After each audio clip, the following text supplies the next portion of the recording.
All right, we're back with another episode of Question Time Live. I hope you all are eager about this conversation that we're going to have. Yeah, I almost forgot that I need to add this to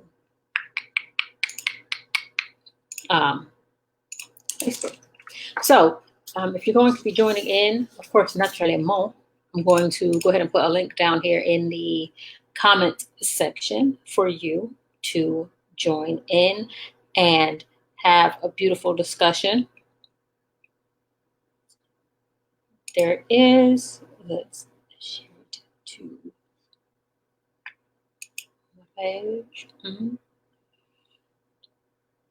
Okay, so in the comments, let me throw this down here.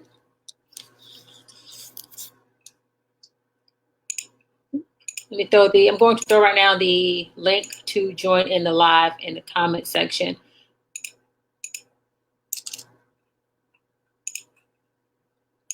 Hope you guys are doing well. We're gonna have a nice discussion today.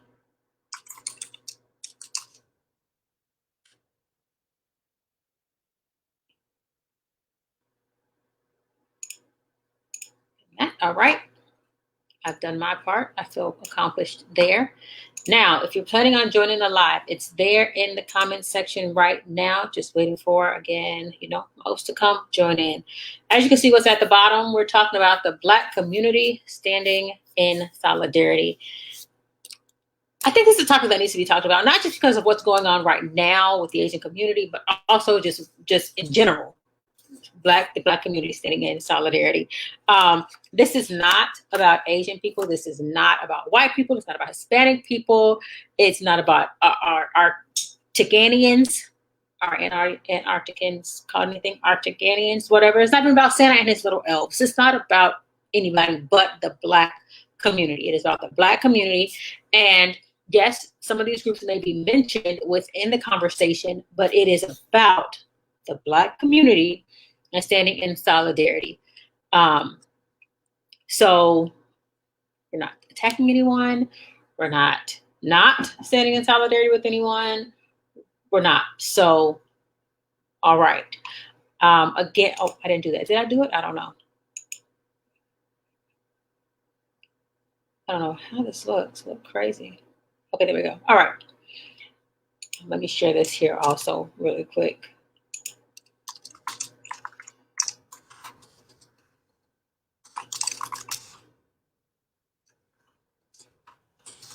If you're watching, please share the live on your page.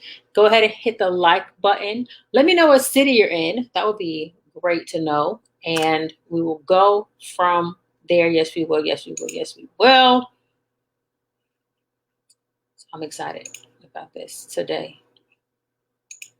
It's about to get real. Okay? As everyone knows, and so hopefully I don't have to bring this up again or mention it again or whatever the case may be. As everyone knows, there was a white terrorist that went to 3 different spas and ended up murdering 8 people, I believe. 6 of them were presumed to be of Asian descent, and I believe 2 of them are of white descent or European descent. It's not a descent.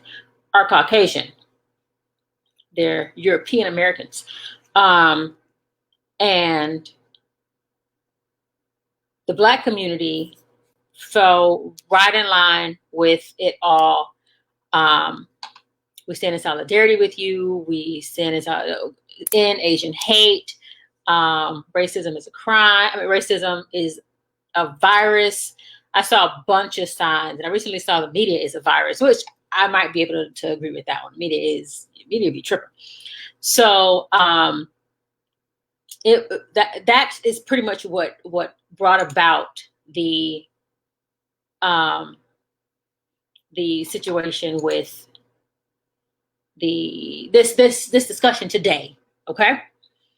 So I see you in the back room, but give me just 2 seconds and I will bring you in. I like your background. It looks nice.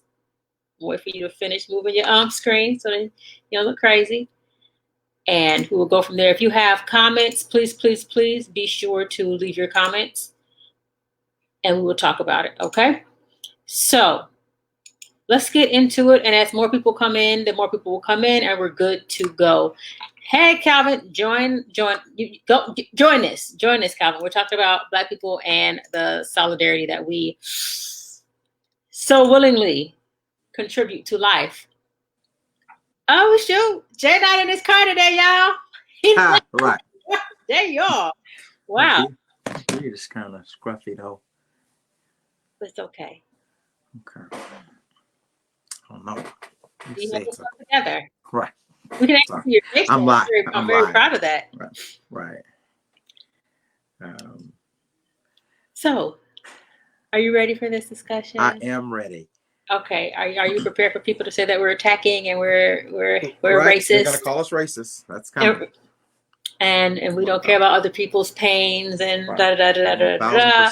And then you're gonna have some people that say you guys are stupid for caring about people. You guys are stupid for saying it. Blah blah blah blah blah blah blah blah blah. Right? It is coming. You need to be da da da. So. Right. From just the title alone, the Black community standing in solidarity. What is your initial gut reaction, your initial feeling about that title or topic, rather? I think to ask the Black community to stand in solidarity outside of with each other is interesting. I think that any group that is expecting solidarity from Black folks outside of each other as a demand, like we currently see going on, is interesting, because historically over time, there has been not one race that has stood in complete solidarity with Black people. I mean, let's be honest. And I'm going to give some names and some specifics, and it's going to get me in trouble. And I know we're going to talk about the Asian call, but before Donald Trump ushered in this hateful language that is still inexcusable towards you're talking about the S-hole, right, and exactly. the S-hole countries exactly. and China. Right. Yeah. Before China's bad, China virus, all of that. Before that, he literally in his announcement for running for the White House came out against Mexicans. And called them what? He called them criminals and rapists. And they wanted solidarity. Watch this though. If you look at the statistics, Hispanics were the reason that George W. Bush was elected overwhelmingly in 2000 and 2004. And I'm not talking about politics. I'm talking about, this is George W. Bush from Texas, the same Texas that produced Ted Cruz, the same Texas that produced a lot of Tea Partiers that eventually gave way to Donald Trump. You know, George Bush, we're kind of rewriting history with George Bush now. This is the same George Bush that Kanye West declared on the stage. George Bush don't like Black people because his policies, and I don't know how Kanye got off to loving Trump. We'll deal with that at another time. But George Bush's policies, the situation in New Orleans with Hurricane Katrina, this same George Bush, watch this, Hispanic people came out in droves to support George Bush. I think that Asian people, Hispanic people, have some real soul searching to do to now that they're experiencing what we've experienced for over 300 years. They want solidarity. Where are the Black people? I ain't seen not one Asian marching saying Black Lives Matter in 4 years. Not one. I'm sure there was one at a rally somewhere. I'm sure there was. I'm not saying that none of them are with us, but I'm saying if we can't really point out a time, then it was like you weren't really there. They're not there when they're treating us bad in the nail salon. They're not there when they're treating us bad in hair stores. Well, I went back and I thought about how, and again, this is not talking about picking at Asian people in particular, right. But I went back to, because it's based on what is going on right now, to a time where Corona was pretty recent, pretty new. And I was watching the TV and they were not letting Black people into the malls, and they were dragging them out of apartments that they paid for, kicking them out, saying that they brought corona to China.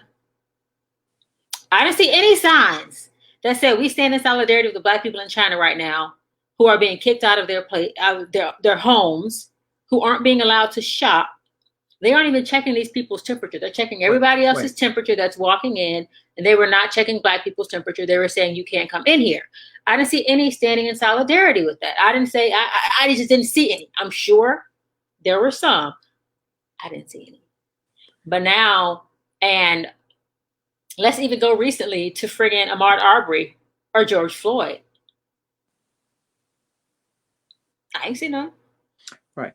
Not only that, I mean, let's be honest. We have Asian celebrities that Jackie Chan is Chris Tucker's friend. First of all, don't talk about Jackie, okay? I understand. But I mean, more so than that, for me, I think that if you look at how easy it is for other cultures to assimilate into American culture, and it's not as easy for Black Americans who are born, raised here, generations deep, to assimilate in that culture.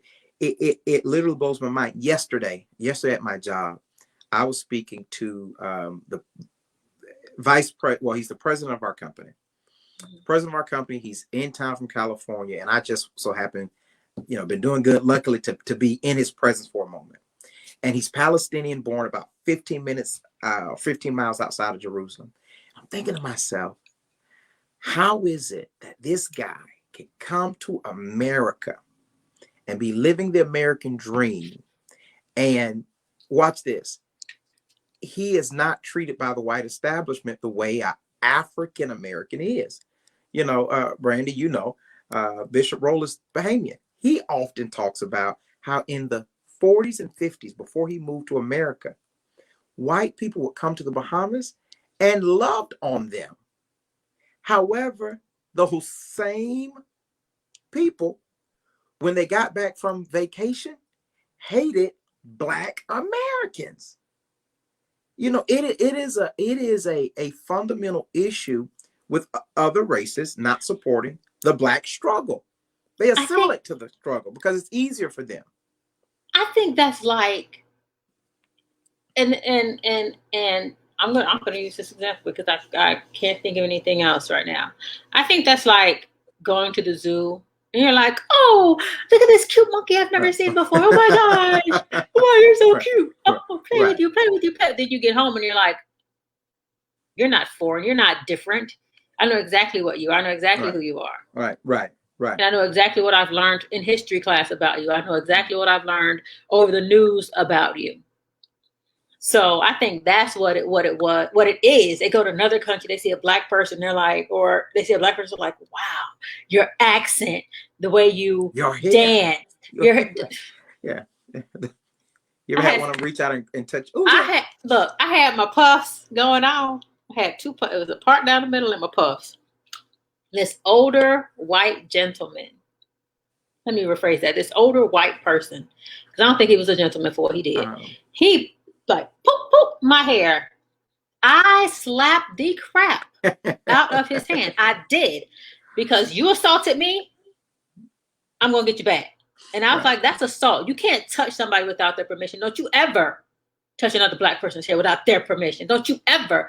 I tell everybody to this day, I don't think that man touched his wife. I hit him so hard. It happened with my son. We were somewhere, and this little older white lady, oh, his hair is so, and I'm looking like, lady, back up, because if I reached out and touched, I'm going to get tased tonight, possibly shot, tased, and I will be reminded quickly that I'm a Black man. Of your place. One thing I want to say, and again, I love all cultures. I feel horrible that any human is being treated bad simply because they're race, right? Because we know what it feels like. Right. So so we have sympathy for it. Yeah, I completely think that it's deplorable what's happening with Asian Americans. But watch this. George Bush. What is it with you and George Bush? Watch this. George Herbert Bush, the dad, 41, not 43. Oh, he knows has numbers a too. son named Jeb. Jeb was the former governor of Florida. With a You can Mexican marry, wife. you can marry whoever you want to marry. Now watch this. While Jeb Bush created policies in Florida, the FCAT and this standardized testing, there's so much information that proves that it disproportionately puts African American and brown students at a disadvantage for college and life period. Married to a SAT woman, too. all right, married to a woman by the name of Columba Bush. All right, she's Hispanic. Has a son that's also named George Bush, named after his grandfather and his uncle. He's in politics. His name is George Prescott Bush, but it's Stop not it. spelled G, spelled J. His name His is name is Jorge, Jorge. and he looks like a Bush, but he's a Hispanic Bush. He has brown skin. He has black Hispanic like hair. He's a Hispanic Bush. He's a Hispanic Bush. But watch this. If you even look at the movie Selena, when Abraham was telling, so with Abraham, he literally was in the movie Selena. I'm talking about Jennifer Lopez's version. There's a scene where he's driving and it's talking about how he wants his daughter to cross over and this, that, and the other. And he talks about dressing like them and being like them. It's amazing to me that Hispanic people and Asian people and people of, a lot of Middle Eastern people even, they come here and it's the African American who is the in the lineage of slaves in this country that's treated the worst. There's some Africans that are treated better than African Americans. They're literally some Jamaicans that are treated better than, and I mean a blue blood. My mama from Georgia, my dad from South Carolina, African American. Even some. Let's say this. I love Barack Obama. I love Kamala Harris. I take nothing from their accomplishments, but their experience is not the experience of the African American. I agree. It's not the Barack Obama with a Caucasian mother and a Kenyan father who was raised by his Filipino stepfather and his grandparents in Hawaii does not have the story of the fear from having grandparents that grew up in Georgia who knew what it was like to live in the segregated South. Right. Who fled to Chicago, not because Chicago was a nice place, but because I couldn't make it in Georgia, Alabama, Mississippi, South Carolina. Kamala Harris has a very similar story. Are they the first black president, first black vice president? I'll give them that. Really? I feel like they're the first mixed president. Right, exactly. But for the sake of not being counseled by black people, I'll give them. But I don't feel like they don't have. I don't feel like they have the experience that my grandfather had. That my great. Even my dad. I don't think Barack had the same experience as my dad. They did not have that experience. So when this solidarity talks, people, you got to stand. If it's an injustice to any people, it's an injustice to all people. Yeah, Martin Luther King said that, right? If it's an injustice to any people, it's an injustice to all people. But what does that look like? I learned something this week that I had heard, but I didn't learn it. I relearned it this week.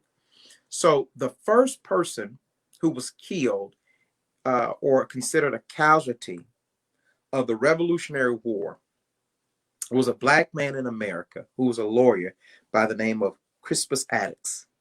All right. He was black. He was black, and that killing caused events that led up to the Revolutionary War. Why is that important? Because that says to me that even the birth of this nation was paid for by a black man's blood. Right, because nothing would have popped off had he not died. They used him as a reason to do something, but they won't use us as a reason to treat us right. He was a freed lawyer, and even he probably got a couple of them off. And that was still over 100 years before the Jim Crow laws. So even after him being the martyr for America, him and his people still were not seen as property, or as people, for at least another 100 years. This was before Lincoln. It was before the Proclamation of Emancipation, all these things. So what does it take for a black man to be a black man?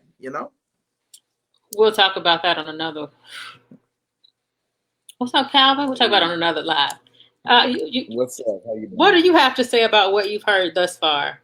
I didn't hear where everything started and whatnot. So I know I came in maybe in the last 5 minutes or so. JB was spitting some great facts and everything. And yeah, there. Well, what's the before I just go off and everything? What's It's the strolling at the bottom of the screen. okay? Awesome. Tell me Okay. what you're about to ask. Standing in solidarity. Yeah. It's definitely an important thing. And it's not as easy as everybody thinks. One of the things that I guess I'll share that you guys were commenting on how, like, people who are still have African descent, if they're not necessarily African Americans, they can have a different experience and everything. And I've definitely seen that firsthand. With I have a lot of African friends, and I realized a little while ago, it's like, oh, they do not view America in the same way, and they also don't have the same experience. And so it was like, but it was two-handed and everything. I'll let me try to be brief with this. So on one hand, stuff didn't affect them that much because they don't have the stakes aren't as high, like you guys were saying. Like, well, your great grandfather wasn't killed here. Yeah, there's not like blood that's like necessarily. They're coming in like, yo, this is great. These are opportunities I don't have in my country. I appreciate this, and this is something else I had to realize too. When you're an immigrant, you expect to be treated like a second-class citizen because I just got here. Y'all don't. I'm happy if you don't kill me. Like, that's the bar of expectations is a little bit lower for them because they're immigrant. If I go to India right now, I'm not expected to just be treated like, oh yeah. I'm like, oh, hopefully I'm received well. That's really it. So when a lot of racial things happen and whatnot, it doesn't affect them as much because their level of expectation isn't as high. They're not expecting to be treated and viewed as a whole full citizen off a rip. Now, something that, like, I realized about that is that I think that sometimes, oh no, JB, come back. I think that Oh, he just turned his video off. He's still here. okay, JB, come back, please. He was like, I disagree. Boom. No, but a lot of my African friends seem to be a little bit more stable, and it got me kind of thinking that maybe the fight that we're fighting isn't necessarily the right fight. Because when they come in and they view it, they're like, all right, I'm trying to get in, get established, get my family established, get a business, get some doctors out here, boom, get set up. I'm trying to be set up for the future.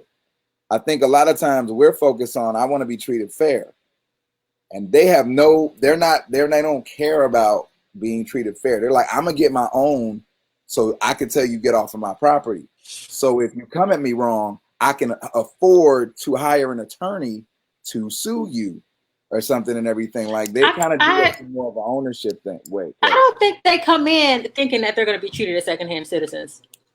No. I'm not they saying come that, in. I'm not saying, and let me correct that. Sorry. I'm not saying that they're expecting to be treated like that. I just think that they're not surprised if people don't like them. They're like, I'm new here. Why would I've never gone to a place and just been surprised? Like, oh, if I went to Russia right now and people were like, ah, this guy, I'm like, oh, like, I wouldn't be happy about it, but I also it wouldn't be as mind blowing as a thing as it is to African Americans who have been here.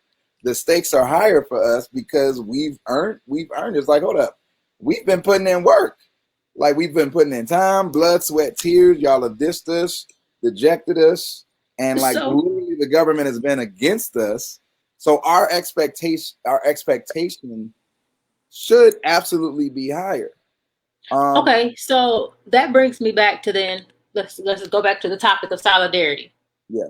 Why does the Black community stand in solidarity with everyone? Because we stand in solidarity with everyone.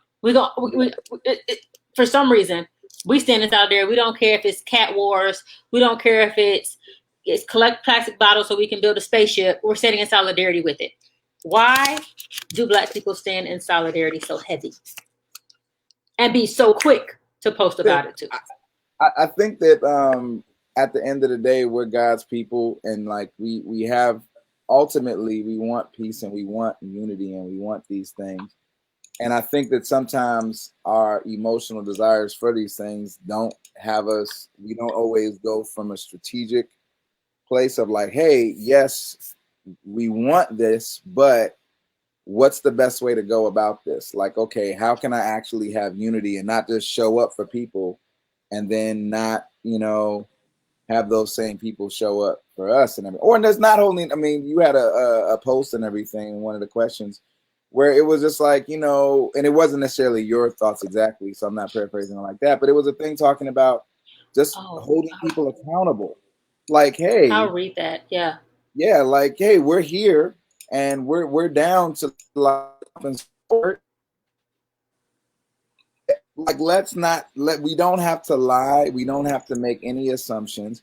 Now, and I'm not going to even put all of the younger Asians in this, but we all know a lot of Asians over a certain age flat out are not concerned, flat out. Like, I haven't seen, if I could I can maybe count on one hand, how many I've like seen that have like cared of anything outside of either their own personal issues or Asian issues or their specific lineage of ethnicity issues. Like, that would be it. They're not concerned with us. So it's people don't know, like, you have to charge people admission. It's okay. It's okay to have expectations for your support. And it's like, and it's okay to like you said on the post, it's okay to have actual, real, honest conversation about the matter. Like, what? Like, okay, so we're going to support you, which is what the post pretty much said. We're going to support you. We're fine with supporting you. We're going to support you because we know how it feels. We understand how it feels. Because y'all get shot, we get shot. But know this: we see that you don't do this. We see that you don't do that. We see that you ignore this. And even despite all of that, we're going to stand with you. But know that we see it. We Jay? see it and we need to have a conversation about it, yo. It's like the term model minority is a thing. You can Google it. It's a real, this is not something we're making up. It's just like, you can go straight to Google and be like, oh, what does model minority mean? Well, it's this thing of how people just try to assimilate, and then it's like, well, okay, cool, I'm good. I don't know about y'all struggle, but that ain't my struggle. That ain't that right. But is it not? Jay, you're gonna say something? I think another important factor in that is, let's take it out of America. When an Asian moves to America, even if they have a fear of being treated differently, they don't fear being treated differently from Black people because they don't feel like we have anything to treat them different. We're not the standard bearer, right? So watch this. What it allows is, if African Americans visit Asia, I've had many friends say that they treat us different even there. Now, they welcome the white man. They don't welcome us. I heard that. That same mentality, when they come here, they're not trying to make friends with us because they know our place in their viewpoint is diminished greatly. And all of those factors, it's not a secret around the world that Black people have been misrepresented and that Black people are disliked. So it's twofold. Not only are they not standing with us here, let's be honest, when we go there, they're not standing with us. I was talking to my uncle about this topic. But that goes back to, that goes back to what I said about them kicking Black people out, African people, Black people, wherever they're from, out of their apartment, saying that they brought Corona to China, even though they know that's not a fact. But because they get American TV and American media and American propaganda, they've placed us where America wanted us to be placed in the minds of the world. Right. So we're insignificant to them. Watch this. Donald Trump. If you say watch this one more time. He came out. Well, I'm a preacher, right? So watch this. So Donald Trump If Donald Trump came out against Mexicans, came out against Asians really, really strong. Muslims. Muslims. Get this. How could it be a minority trying to overthrow the imperial mindset of America when the last president took all those minorities, said, I don't like any of you all?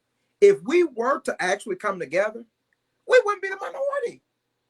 But watch this. Instead of coming together with us, who's been fighting this fight for centuries, guess what they do? They make it about them. It's Asian Lives Matter now, and anyone can say that, and they make it about them instead of, you know what? I'm telling you, I had to pray about my feelings toward Hispanic people, because sometimes when they're, and this is getting ready to sound racist, y'all pray for me. Let me see how I can say this. Pray for you, racist. When in certain social settings that I've been in, where I'm the black guy, but there are Hispanics and Asians there who are Asian American or Mexican American or whatever. I'm still the odd guy out because my hair is still different. I can't style my hair like that. I don't identify with a lot of decisions and choices and things of that. And you'll find that even in a room with other minorities, you still feel like you're on an island, because there is no doubt in your mind that that Asian or that Hispanic is closer to success because they're not you. And well, yeah, I agree, and I can say that I felt that. If you go off, I've been in business meetings at work, and I give my opinion with passion, and I'm labeled as the angry black guy. He's gonna tear up tables in a moment. I never tore up a table yet. Maybe next week, but right now though, I'm good. right now I'm good. But that narrative of the barbarian, the black man, the barbarian, is a real narrative in a lot of cultures. I believe you. But let's talk about why black people are standing in solidarity so tough. Like, what does it benefit us? Are we hoping to gain something? I don't know if it actually like benefits us as much as, again, like, I mean, ultimately it can.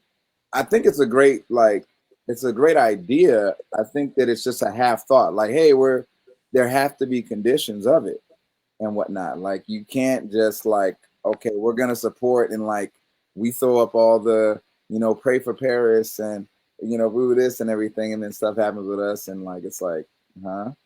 And I've heard the French are the most racist people in the world. There's some very racist people over there. But that's neither here nor there. I still want to go. Yeah. I feel like we do it. I don't know how to phrase it. I feel like we do it.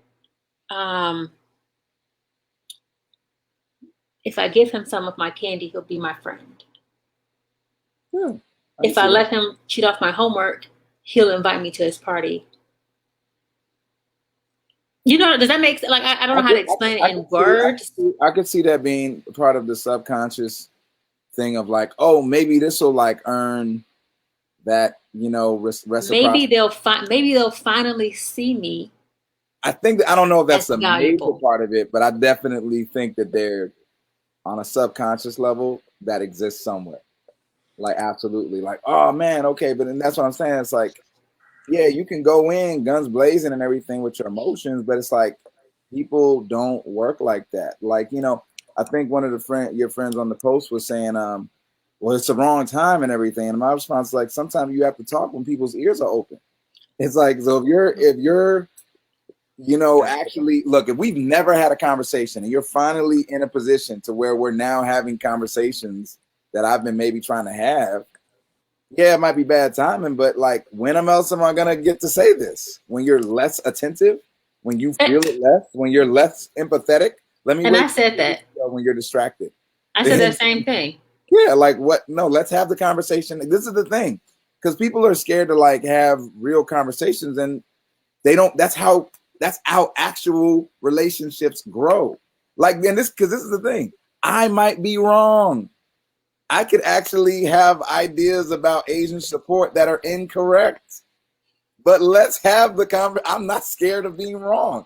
Right. It's like, look, you know, okay, I'm sure I'm not 100% right on all of this stuff, but if we're talking about actually being unified for the cause of like, okay, you know what I mean? Like, I don't even, and one of my friends was posting talking about like, yo, I don't like these hashtags stop Asian hate. It's like, yo, stop white terrorism. Like, let's That's keep the it what it hashtags is. you should Right. have. Like, That's the hashtag ones you should stop white have. terrorism. Like, let's no Asian hate. Ain't nobody look. So yeah, people are Stereotypically, going out. nobody hates Asian people. Yeah, everybody. Like Even if everybody, even there's if I you can, think you dislike them, what's don't the all negative agree with you. stereotype of Asian people? Just throwing out there. What's the negative stereotype for Asian people?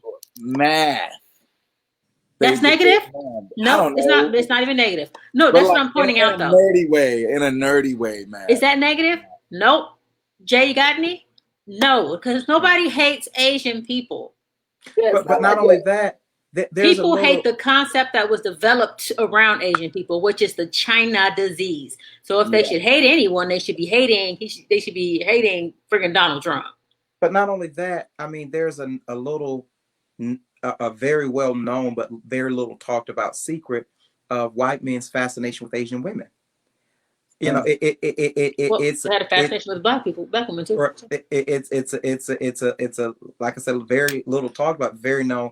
These Asian massage parlors and all this stuff, that's their fantasy. They I mean, look at Woody Allen and the situation with Oko somebody. Uh, it literally is a part of the psyche for. I think what's more damaging is, and Calvin hit on it, the establishment. For example, we talk about the shock that Thomas Jefferson owned slaves, and the That was shock shocking. George Watt. Yeah, like people talk about that like it's shocking, and I say to myself, this whole Meghan Markle situation and Prince Harry, it's not shocking that English people were racist. Who do you think taught the colonizers that? Like, where did they get that from? You know what I mean? And I think there is a some type of romanticism that we've caused with England, and racism is not in England. And, well, if it's not in England, it surely didn't come through America. It wasn't organic in America. I mean, I think that there has to be a conversation eventually about, when I say the black man's experience in America, the quintessential, the families that went from slaves to sharecroppers to coloreds to blacks to African Americans, not discrediting our Caribbeans or our other brown people that have come, but there has to be a reckoning with the plight of the Negro in America translated from Africa on slave ships. That branch of the black experience is getting forgotten, and I'll tell you how they do it. I don't know if it's by design. Oftentimes what they will do is they will make ways for. Is this about solidarity, or are you talking about like the black men? Because you look real passionate right now. Right. If you talk about if you're talking about solidarity, keep going. But if you're talking about a topic that we're gonna talk about later, you better focus. Right. But let me tell you why there can't be solidarity. Because with whom? Looked up what solidarity meant. Right? Wait. With whom? Why there can't be solidarity between whom or with whom? With standing with other races, because standing with other races in solidarity in their plight. Okay. Because solidarity is unity or agreement or a feeling or action, especially among individuals with a common interest first. And we have a common interest. We have a common interest and a mutual goal with Asians, Asian people, with the Muslim people. We have a common interest and a common goal. The common interest is to not be killed. The common goal is to not be discriminated against. Because whether we want to agree with it or not, Asian people are being discriminated against right now because people are seeing them as virus holders who's spreading it about everybody else.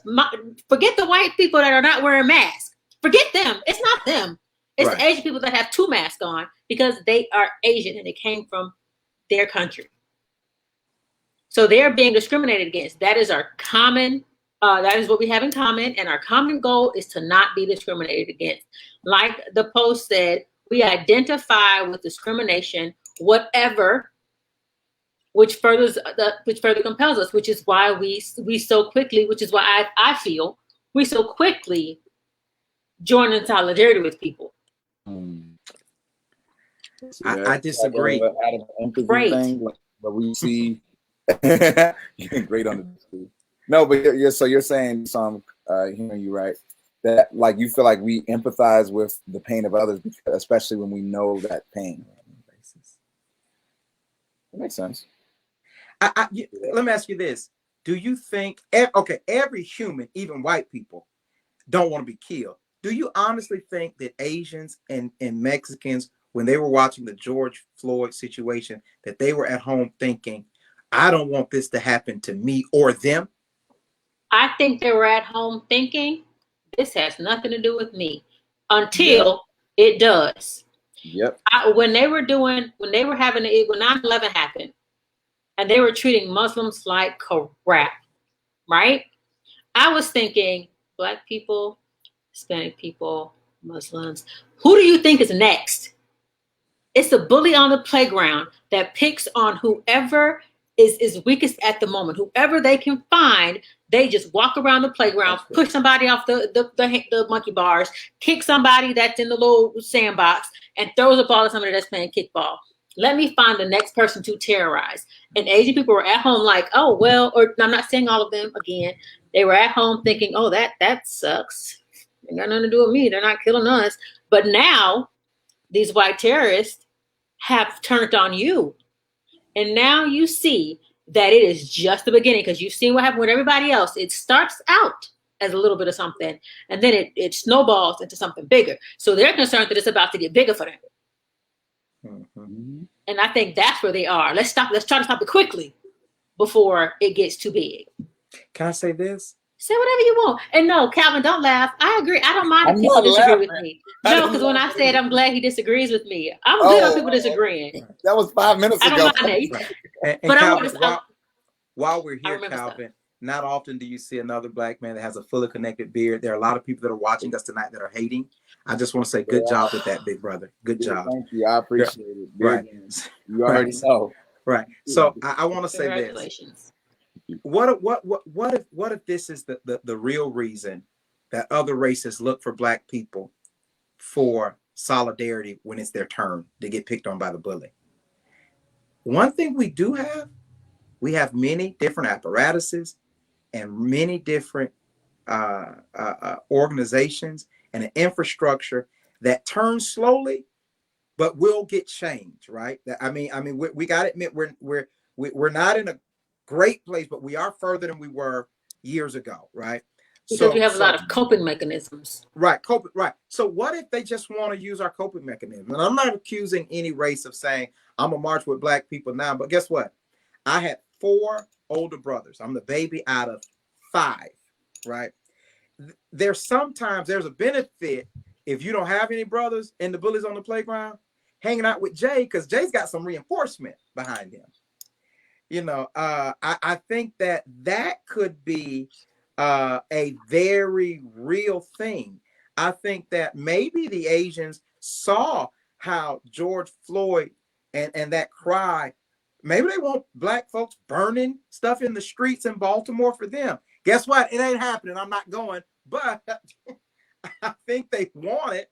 I think that's what a lot of this positioning is. I think this positioning is, can you call the Urban League? Can you call the NAACP? Can you call the Southern Leadership Christian Conference? Can you call these people and put your phone rooms and put your politicians and your lobbyists? Can we benefit from this now? I think that's what this really is. They can call the NAACP. It is the national advance, but something for the advancement of colored people. It's not for just Black people. So they can't call the NAACP. Call them. Right. Unless you rate them. Now that you actually said that, like, I'm actually gonna be waiting and watching to see how Asian peoples actually go, like, on their own, not necessarily just with the support of others, but I'm actually gonna be like watching to see, like, okay, how do they go about, what do they get it enacted and everything? Because, you know, I'm definitely, if it's a good strategy, it's a good strategy, period. Mm-hmm. I don't care if they do something that, like, we just haven't thought of and getting results. It's like, okay, Because, you know, look, I understand the aggression and anger of like burning buildings and stuff, but it's like, all right. Again, I'm a strategy person. I like results. I always tell people sometimes you got to choose between being right and being effective. And at the end of the day, yeah, you're right to do a lot of this stuff. You know, Right. you hurt, but are you effective? So I'm actually going to be looking to see, you know, and I get that I know that Black people, we're loving, kind people. We love people. We empathize with people. We're probably the most empathetic people. So I know that we're going to be like, hey, y'all, you know, blah, blah, blah, that's good and everything. But that doesn't mean that you cannot grow to know that, hey, if you just give everything without expecting something in return, you're putting yourself in a very bad position. You can turn people who would otherwise disrespect you, you'll actually make them toxic because you don't set boundaries. You have to set boundaries and you And have that's to have just like, expectations. right. And No, that's just please. like the comment that said talking to them 2 or 3 weeks later. I'm like, why? They've gotten what they wanted. They don't want to talk to you now. They've gotten what they wanted. Why are we having a conversation? Go figure out your own problem. My problem's solved. Yeah, they're like they have no incentive to change. That's like talking to a politician after they got elected. Like friggin' Joe No, Biden. We're not gonna talk about him anyway. yeah. Oh, my student Well, loan let's have this forgiveness. talk afterwards. No, let's talk now when we can actually enact some change and get some stuff set into place. So when the next thing comes, because the next thing is coming, we already know what's up. Like, let's have these round of uncomfortable conversations. I ain't scared. Let's talk. Like, yeah, I don't see y'all. But if you're going to join this conversation, don't get your feelings hurt. You know what I'm saying? Like, listen to what the other group is saying, and let's figure out how to build together to stop what each of us are going through. And that's for real. That's what I did like about that post is that it was like, hey, we're going to support. The support isn't question, Right. but the reciprocity is. And so that's I don't know. I feel like some people just weren't understanding like how the difference between how things feel and how it actually works. Because it's like, again, if you just like don't ever have expectations or boundaries for people, good luck. Do that in your life. I would love to see these people's personal lives. And if those same standards that they're talking about for this whole true, I dare you to go into a relationship, have no boundaries, no expectations. Like, good. Yo, the student loans is hilarious. Right. Money bag Joe. What you doing, look, Joe? even if it's 10,000, give me my 10. I'll take it. Give me that. And I want to say this. Oh, go ahead, Brandy. I think Black people are the most submissive, and I think that goes back to slavery. We've learned to, if we want to survive, if we want to get along with the people, then we shuck and jive. We make them laugh. We dance. We bring in extra cotton from the field. You know, so I think Black people are most submissive, and we're trying, and we come at people with our hands bent to in hopes of. But go ahead. Oh, and let me say something real quick. This goes back more than 5 minutes, Calvin. Hey, you mentioned Thomas Jefferson, and people were surprised he had slaves because he said all men are created equal. Well, he tried to backtrack that statement to exclude Black people. So that's that. Okay, back to present action. I was going to say also another interesting part about this. Like, there's a difference. Like, me and my brother, Willie, argue all the time. He's my brother, right? We argue all the time. I don't know what is going on with that kid. Pray for him. But we argue all the time. It's his but watch fault. this. In the moment that his life, his well-being, his children, Facts. his purpose are in question of being Facts. threatened, I do not care what's going on between me and him, whether we're talking or whatever. We come together and we are on the same team. Like ain't nothing happened. Like nothing happened. My problem with other communities that are looking to Black folks is the people who are looking to us when there is no stress, struggle, or trial, they're not my brother. You know what I mean? So it's hard if my experience as a Black woman or the Asian person is rude at the salon. The Asian person is rude at the hair store. The Asian person is rude at the Chinese restaurant. It's hard to convince her when your life is threatened to then turn around and say, Stand I'm with on your us. side. The Right. reason I can do that with my brother is because we have had a lot of good days. You know what I mean? We've had a lot of I've been there for you days. That's where the problem comes in. And because we have reason to be, I have reason to be upset with my sister. You have no reason to be upset. You don't know me. You don't know me. But you've gone off of what you've seen. You've inherited the disdain from the brown man from the European. You've literally inherited that from the European, and you've propagated it for so long. But now in America, that now we all are you know, we're not equal. But January the 6th showed us that, listen, not even, watch this, not even white folks that support us are safe. I watched those people trying to kill Nancy Pelosi. They really were trying to kill her. And we are in a place where these other races that want the help of Black people, watch this. I like what Calvin said. Brand, I'm not going to say watch this. Go ahead. No more in the next 30 seconds. I'm going to ignore it. Right. I like what Calvin said. You have to make people pay for admission. You want to join this train, it's going to cost you this time. Whether it's through intellectual property, whether it's through, they've got to give something, because it's through sweat equity. That's what it's through. Some darn sweat equity. We put a lot of sweat equity into this country. Put some sweat equity into us. A lot of these Asians who now need our help, watch this. They got, because one of the things that's happening is they're being randomly punched in the head. I seen videos yesterday, and it was terrible what was happening. A 75-year-old lady, like literally white folks are running, punching them in the head, all kind of stuff. But watch this. Can I be honest? Without you clicking me off your live, watch this. Those same Asians put stores in our community, talk crazy to our children who shop there, accuse them of shoplifting, have a what? I went to an Asian store when I was in high school, and the rule was, what? Well, I ain't gonna say no more. The rule was leave your book bag outside.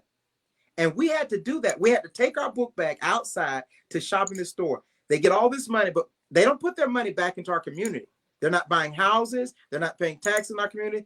They have this store in our community, these hair stores, and then they're driving across the tracks and paying their homeowners association fees and their taxes and all that to, guess what? The same people whose children are knocking them across the head at the mall now.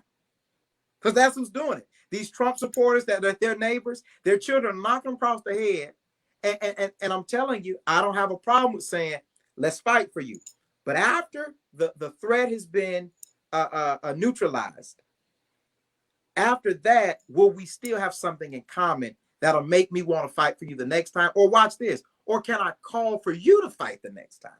Which is what Calvin was saying. Yeah.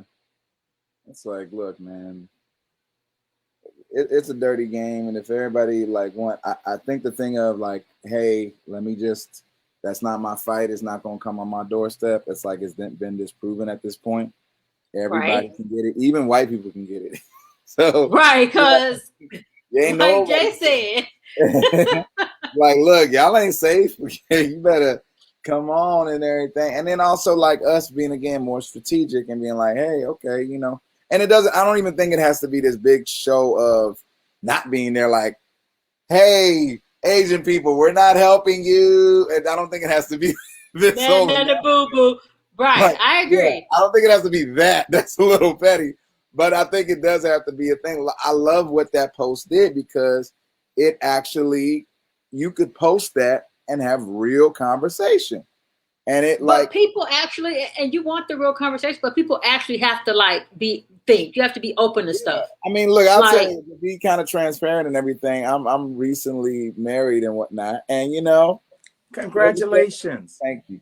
There's certain things that go on with in-laws and whatnot, and it got to like a point where we was just like, you know what? Like my mom was like, y'all need to just sit down and talk, and it was a cool, smooth 3-hour talk. At the end of it, there was understanding. There was an understanding. Did we see perfectly eye to eye? No. Right. But things are much smoother because we understand. It was like some stuff got brought up on that side that I didn't get, or I didn't have. I won't say that I didn't get, but I didn't see because I'm not them. and I brought up stuff on my side that they couldn't see because they're not. Let me get in. Instead of it was looking like this, we just kind of went around and saw the other person's side. And it was like, oh, things have been so much more peaceful. So that's what I'm saying. I'm like, people just scared of actually having real conversation. I was like, what do you think? You can't if you just tippy-toeing around stuff and everything, beating around the bush, acting like things is cool, but they're not really cool. That doesn't work with human relationships. I could do that with a dog and everything. I feel like people should be able to, if they text message, maybe they have a conversation if they text message. I don't think people are comfortable having like face-to-face verbal conversations anymore, which is weird. And I think, if we sat at a table, if we all sat down, I got you, Jen, just a second. If we all sat down at a table and we did not leave until there was some understanding, I don't care how frustrated you get. We have to understand at to some level what's going on, how we can help each other, and what we can build on. Yeah, because even an It's Asian take longer than 3 hours though.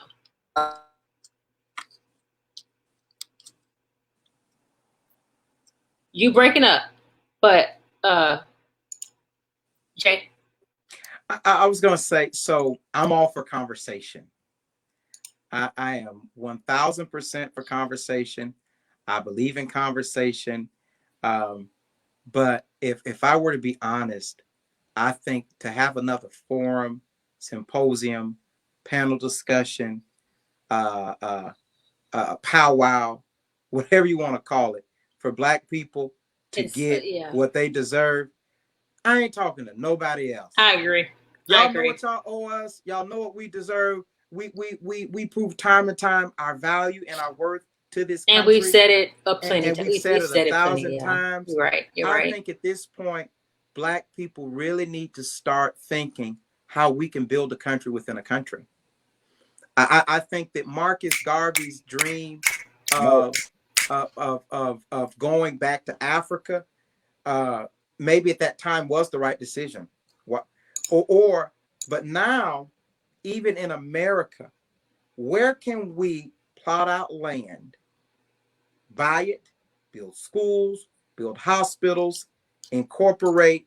Where can we take the idea that Eatonville was and duplicate that on mass levels? Where can we situate ourselves in this country to where and we may have to give up some luxuries that being commercial brings with it. But I'm telling you, I fear that the world, as it gets bigger, as this country gets bigger, I think that the plight of Black people is going to get worse, because everyone, like Calvin alluded to earlier, people who are new immigrants just coming into this country are so happy that they're not in war-torn Haiti, that they don't want to rock the boat in America. Because watch this, in America, we hold that if you get convicted of a crime, we will deport you. So watch this. Most people who come over have that fear. Can I go out to a protest and get arrested and charged with a crime? I'm deported. Yeah. You know what I mean? And so until we can find a way to say, okay, I have a partner who said that one of his next financial goals is to own a credit union. And he's a wealthy individual, and God knows I hope he does it. He said that I can bring some sweat equity, Randy, and some intellectual equity to help him. It is going to take Black people owning and ruling and literally saying, I don't know who said that. All I see is Facebook user, but whoever said we need to be. Who said Lolita said that? That was fantastic, Lolita. We have to do it, and we have to do it immediately, because literally it is that's the only way. That's the only way we're going to do it. And I'll say this, and I'm done. People thought that a Black president, a Black mayor, a Black commissioner, a Black police chief, a Black sheriff, those things don't matter. You can have those things and still be marginalized. Where Black people that's lose, Eatonville, or was Eatonville, people, right? Where Black people lose is not in Congress or city or town chambers. We lose in the courts. There's a deficiency of black judges. Donald Trump appointed over 272 judges in 4 years. Not one of them was black. So when we have a lot of them was in Florida, and I voted no. When we have family court issues, when we have civil issues, evictions, criminal issues, all these issues, that's where we don't have representation. Jay, is this about solidarity, or is this about your anger with the court system? Right. I can't have solidarity because I'm by myself. You don't have solidarity, you got to have at least one more person. Who's with me? It's the friends of the court. The friends of the court. Right. They're friendly. They're like you. Who's with me? I need a Gatorade. No, but I agree with what both of you guys are saying, and that's like something that it sparked in me a lot more because of my African friends. Their whole thing is like, these people don't like us. They don't like me. A, B, C, D. They have no expectation of these people to start liking them. They're like, they don't like us. I better get my stuff together so that I can own and have something, so I don't have to depend on them for anything and whatnot. Then, because if I'm sitting around, look, I'll put it to y'all plain. It might take another 100, 200 years for that we're thinking of. Maybe people will just like blend the races. Everybody will look like The Rock or Jessica Alba or something. And we can just, everybody will be fine, but then we'll just be hating on people that have a tan or don't have a tan. I don't know.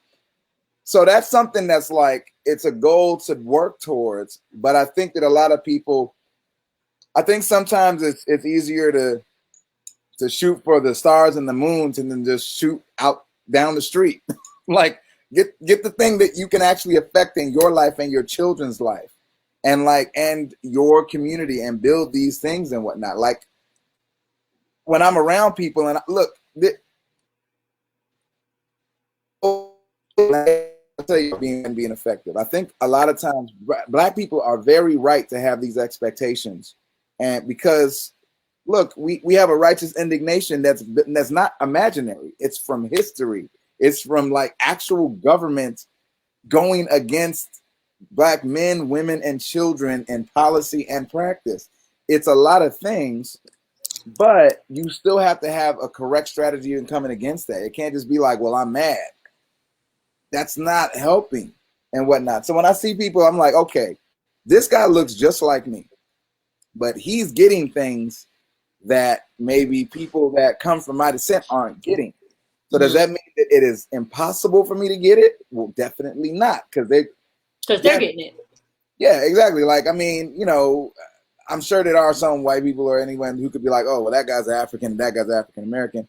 But some of them might just be like, I don't know. I don't know.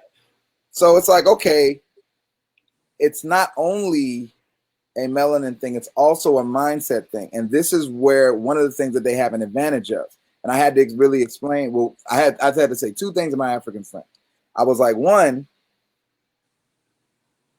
don't try to disassociate yourselves with us just because you have a different experience, because please believe me, the peace that you experience in this country was bought and paid for by the blood of my grandfather and my great-great-grandfather. Preach, Kyle. So please don't get it twisted and just being like, oh, well, it's good. Y'all got to get it together. So first and foremost, you're welcome. Right. No, for real, because it's like a real thing. It wasn't just like, you wasn't just coming out here, everybody just liking you. But, the second thing is, I said, is like, you guys have an advantage because you know who you are. Right. You that's like, come on. That's the part. It's a small thing, but it's a huge thing. I spoke with the actor David Oyelowo, and he was like, one of the best things that I ever did was grow up in Nigeria, because I never ever thought of myself as less than anything. That didn't even enter. It never entered into my consciousness. Whereas when you're in America and you grow up and you're like, hey, here's all the statues of people that are great. They don't look like me. Here's all the presidents. They're great. They don't look like me. Here's the people that are dying in the streets. They look like me. Here's the people that are homeless. They look like me. Here's the people that don't like these things. You have to that is a real thing. It is a whole chain that you have to literally read books and actually go out of your way to like break off, because it's like a hold up. It's the way you view, but and so that's definitely an advantage that they have. They're like, and let me say, in addition to that, I went to a couple of years back, a few years back. I went to a Nigerian. She's a Nigerian American because she was born here, but her family's Nigerian, whatever. And they had like a Nigerian traditional wedding. And even though they looked like me, I felt so out of place. And I was like, and I was jealous. I'm like, you actually have a culture. You actually have traditions. You actually have a way of doing things. You actually know what and who you are. Yeah. And I was like, in America, we still trying to figure out. We're still trying to. We're like belong. creating who we are, and it's like not the same thing. Like my wife is Haitian, and so my daughter. And you know who they are. Yo, my daughter is Haitian, and I am so like. My wife is always like, "Wow, you like." Cause I buy books about like little Haitian girls and everything like that, and I'm just like, she has something to connect to. Right. It's like, oh my God, like to be like, oh wow, we did this. This is who we are. This is where we're from. We have a thing that's not just because the only story they're gonna tell you in America is like they were enslaved. It's like defeat. Our whole story is war and defeat. Even with the first black president, right after the first black president, we elect Donald Trump. We didn't elect nobody. But what I'm saying is, right. I know you wanted those that tax break. Go ahead, Jay. That was right. And the legacies continue to wipe away. But you're absolutely right. They know who they are. My pastor is 90 years old from the Bahamas, and he talks about when he came here in 1955, how he was on a bus, and someone asked for his seat, and he was like, "I'm not giving this." Yeah, I'm not giving this. They call them Conky Joes in the Bahamas. Yeah, I'm not giving this Conky Joe my seat. And he said the bus driver realized that he wasn't from America, took him outside under a tree and said, well, you're a citizen of the Bahamas, which is under English rule. He explained that to him because Brandon, I'm sorry, I said it. Because he knew that to have treated him badly, and for him to go back to the Bahamas, and it could have been an issue, right? Because the country of the Bahamas was important to the Florida economy. It still is for tourism and stuff like that. So he had a conversation with him. He didn't spit on him, didn't beat him up or anything like this. And he said, over here, things are done differently. Got back on the bus and told the Caucasian gentleman that he would put him in another seat. Made a Black American move and sat there. And my pastor tells the story, and he joked. He says that the Black folks were on the bus saying, oh, he gonna get us killed. He said, and after that, he was sitting in a seat and there was an empty seat next to him. He put his stuff in the seat and he wouldn't let no Black person sit next to him because he said, y'all weren't fighting for me. Because in his mind, he didn't understand why they could not fight for him. But because he knew who he was, he did not have that kind of fear. No one told him he couldn't be successful. No one told him he couldn't be a winner. No one told him that he couldn't do those things. So it was easier for him to do it. But as a Black man, I can tell you, it does mess with your psyche. And so when we're talking about solidarity, Brandon, you talk about standing together in the Black community. There's so many of us, even in our own community, who try to justify and explain the hardships of Black people. Black women do it to Black men. Black men do it to Black women. Black brothers do it to Black brothers. Yeah, you know what I mean? Mm-hmm. And we do it so much to where we're not unified. And that's the thing. Yeah, we take one brother who's successful, and instead of him saying, God bless me, I caught a good break, I worked really hard, you can do it, he turns into Ben Carson. Well, you just ain't working hard enough. Well, you just don't want it enough. And it's counterproductive to the solidarity movement within our own community. Your success is our success. We have to look at it like that. Because we all technically went through to get you to where you going. Absolutely. 1000%. I agree. So now how can Black people stand in solidarity with anybody and we can't stand in solidarity with each other? I mean, or we don't. No, I love that you brought that point up, Jay. It's like that we do have intercommunal things that we do have to deal with. And I think it's kind of the same thing that I'm expecting of other communities, like actually, addressing the issue. Like I've seen, and I will say, I know it doesn't seem like things are maybe moving as fast as we'd like, but you know, I pay attention to not just the conversations that are being had, but like I step back and I'm like, oh wow, these are the series of conversations that are being had amongst people. For example, 5 years ago, there was like 0 to 3 conversations I saw about mental health in the Black community. Now it's like a lot more constant. So I'm able to judge where things are moving by how many conversations that we're having. Because if you're able to talk about something, you can heal something. If you're able to like, you know, say like, yo, this is messed up, it becomes like, oh, okay, we can do something about it. So I know sometimes when we say like, oh, well, you know, we have to actually, you know, have those hard conversations and everything. But a lot of like people actually are like, huh, well, that I is never kind of thought of that. like, oh, exactly. And it doesn't always happen in landslide moments or just all at once. But there's definitely these moments where people will be like, oh, and it's not only just people talking. There's people that read it too. They're like, I never thought about that like that. Like, oh, wow. Like, yeah, it is, you know, harder. Like, look, I admit to everybody, I didn't really, and I still don't, I'm not there all the way, but I didn't even really realize that life could be harder for a woman until I was like 22 years old. It was something weird happened at a bar that I was working in, and I was like, oh, that must really suck for women. Oh, that probably happens all the time.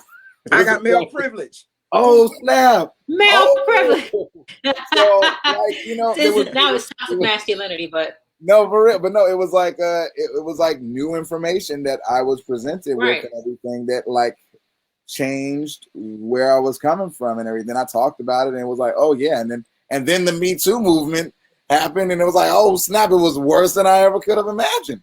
That was the tip of the iceberg I got and whatnot. So, you know, conversation, I know it doesn't seem like, you know, much a lot of times and everything, but it does actually enlighten people. And because like think about how longer it took for people to think or enact change before the internet. You just had to read something and somebody could just write a lie. Now at least we can kind of fact check. I wish we could go back to that though. I wouldn't mind using encyclopedias. Do you know how much easier your term papers were? If you just had books and not the internet, you know, you could write on 30-page nothing. There wasn't no internet information. I loved encyclopedias because like I had a strict mom, so all I had was the radio encyclopedia. That's it. That was it. And so and your brain, you better use that thing. Like, imagine it was just like a white person could write a lie 20 years ago, and this is going to be the truth for the next 100 years. Well, that has been done. So, Black people, do we need to sit down with ourselves first and figure this solidarity thing out? I don't think it has to be like we can only do one thing at a time. But yeah, sure. We definitely have to sit down and like, you know, and we are. And I don't want to.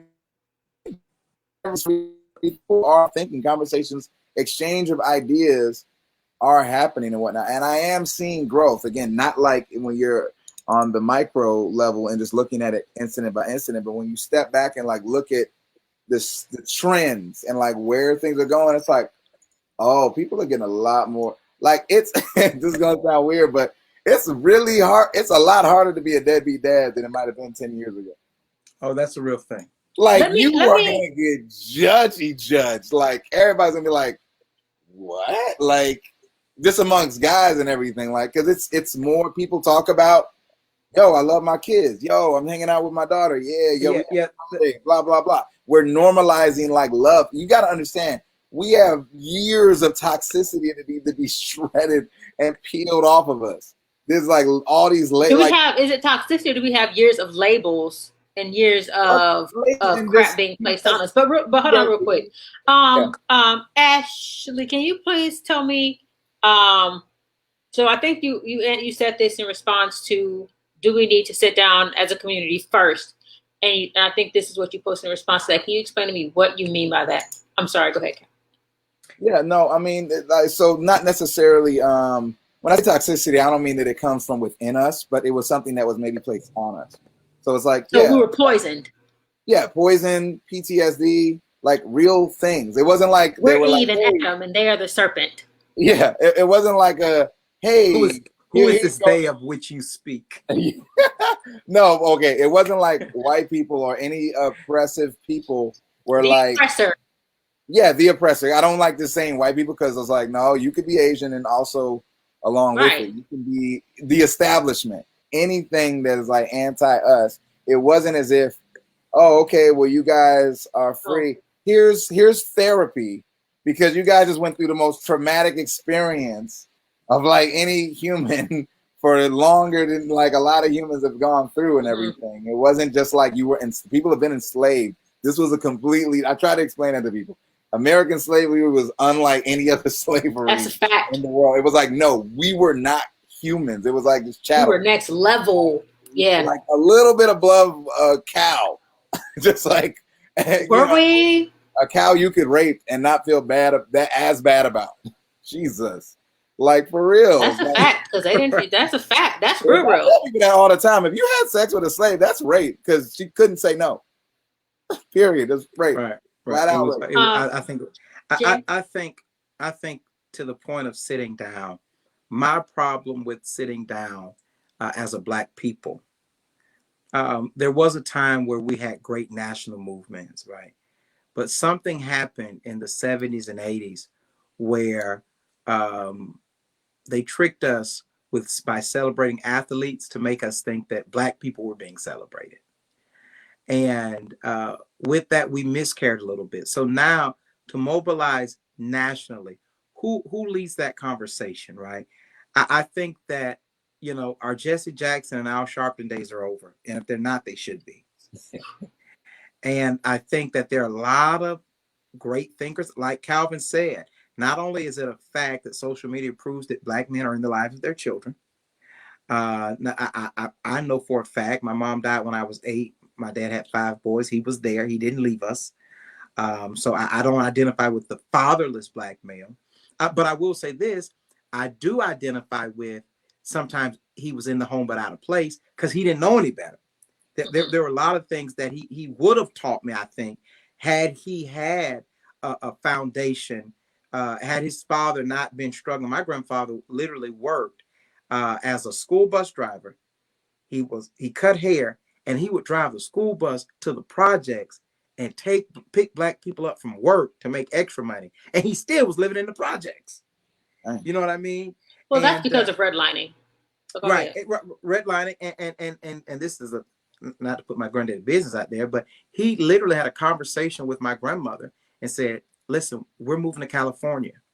And my grandmother couldn't see it. She said, John, I'm not taking my 7 kids way to California. We don't know anybody to be treated the same way we're treated here. He left, started over, and died owning 2 gas stations. There's some Black Jews out in California that I've heard of, but that you owe me some money. Right. Exactly. I tell my dad all the time, I'm going to California. I'm gonna find one of them raggedy BPs. But listen, my point is, if we're going to, you have to change a household to change a community. You have to change a community to change a culture. Before we go national with platforms and picking a politician and all that, if we're going to have solidarity, we have to find a way in our own society, in our little circle of influence, to lift up Black people. Watch this. That means maybe that music we listen to that over-sexualizes women and calls them out their name, maybe that promotes jobs. Right, exactly. That shouldn't be promoted. Grandma who's complaining about the crime rate in her neighborhood, maybe you have to stop taking that $500 on the first from your grandson and you know he don't have no job. Right. You know, so those kind of conversations have to happen with our circle. You know, we have to build where we are. I think to mobilize nationally, excuse me, to mobilize nationally is a great goal, but I think it's lofty. Who's going to lead those conversations that have real change, that bring real change to us? Women. I'm Lazy. serious. Y'all think I'm No, joking? no. It's I a was laughing woman. because, I was laughing because it was a good answer. I was like, oh. 1000% agree. Yeah. Oh. No. You just said the way you said it was just funny, but it was like, oh damn, did she right as hell? Right, she's right. How you argue with that, right? We don't know what we're doing. I don't even know if my tie matches my shoes unless a lady tells me. It's not even a matter of y'all don't know what y'all doing. It's a matter of really men only do what women let them do. I say that a lot, and people Like- think Hey. I say that a lot. Don't tell our business on live. What, tell them secrets? But it's so we're looking at all these men to lead, but that's just me. Tell me this: why don't other groups stand in solidarity with Black people? I have my answer, and I'm it just came to me. But why don't other groups stand with Black people in solidarity? They don't need to. Ooh, that's good. That's good. Stop it there. Stop it there, brother. Just stop it there. That's it. They don't need to. I mean, you don't even. If you add a word to that, you're going to diminish it. Don't add more. Don't add more water to the. Don't add more water to the Kool-Aid. It's good as it is. It's perfect. No more sugar. It's perfect. Let me try to just do something else, but don't. But that was it. That don't say less. Say less, sir. Dang. Following that up, jeez. So to veggie back off of that amazing comment. To veggie back. People be saying that on Clubhouse. It cracks me up every time. But I would say I do think it depends on the group because not all people outside of Black people are monolithic. But generally that is because they don't have to. I mean, I think it's also like, something that gave me a lot more tolerance in talking to my non-Black friends about Black issues was me remembering that I have a blind spot in issues in my life when it comes to like women's struggles. I don't know everything and whatnot. So like a lot of it is, lack of knowledge. Like people, I don't wake up as a woman and do woman things and deal with woman consequences to women. But you wake up as a human. I know, but it's not the same thing. Yeah, and then I get cramps. But you know what being kicked in the balls feel like? No, I'm just joking. I'm joking. I'm joking. Like I don't know. Like, okay, I'll tell you this. I've never once had to consider if I'm going to return while going on a date. I've never once been like, oh wow, like this. I hope I don't get kidnapped or like drug. I've not one time had any fear going on a date with somebody. Had to think that, and like most of my female friends have told me, like, yeah, always have like an escape plan or a weapon or something. I'm like, damn. So like, I'm saying that, like, I'm not. There is a absolutely something that people are going to experience who I'm not. Sorry, I'm not saying that correctly. I can't experience and know everything that I'm not a part of, and that's just. Factual. Like white people are not waking up every day dealing with Black, and this is not to let them off the hook, mind you, but it is to like give us a more accurate idea of what we're dealing with. I used to think this stuff was simple. Like the grass is green, the sky is blue. Some white people just hate Black people. Then I went to college and I had this one crazy class called like race class or race, gender, and racism in America. Something it had a specific title, but the teacher, he taught the class in a really weird style. He would just like bring up a topic and be like, okay, he would do it like Jerry Springer. He'd be like, today we're going to talk about affirmative action. What do you guys think? Boom, boom, boom. And people would speak their heart on the matter. And I love it. Oh, it was amazing. I love it. Yeah. Because I was in there shutting that down. Let me not cuss. I was in there. I couldn't wait. I was like, y'all, because I realized like, oh my God, these people actually have no idea that our experience is different. Like they literally be thinking that we just lazy or something. Like because the teacher, he was doing this to kind of like rope them into being wrong. And he was a white guy too. So he was just waiting. My racism American teacher was white too. He was waiting for them to give all their little theories and stuff. He's like, oh, you just think they're lazy, huh? Boom, watch this video. Bam, watch that. Boy, you didn't consider that. He was just laying. He was low. He was smooth with it. I loved that class because they thought that So their experience in America was everybody's experience, and it just wasn't. So I'm not so saying. you feel that because people don't know, that's why they don't support Black people in solidarity? When I say they don't know, I don't mean that they're like not aware that there's a difference. I'm saying that they don't know as far as like we have to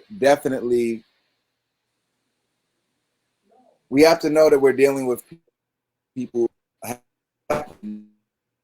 go that as opposed to like, oh, well, these people don't care. It's like they have a different experience.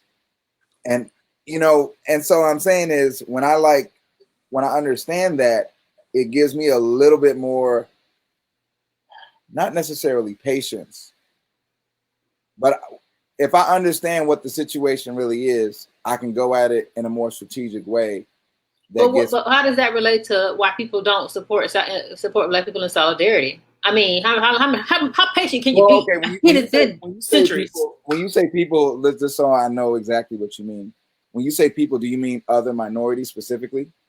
I'm not talking about Black people. I mean, why don't No, other no, no. groups? I mean, I know Other groups in Black general. people. So just everybody who's not Black in general, why don't they?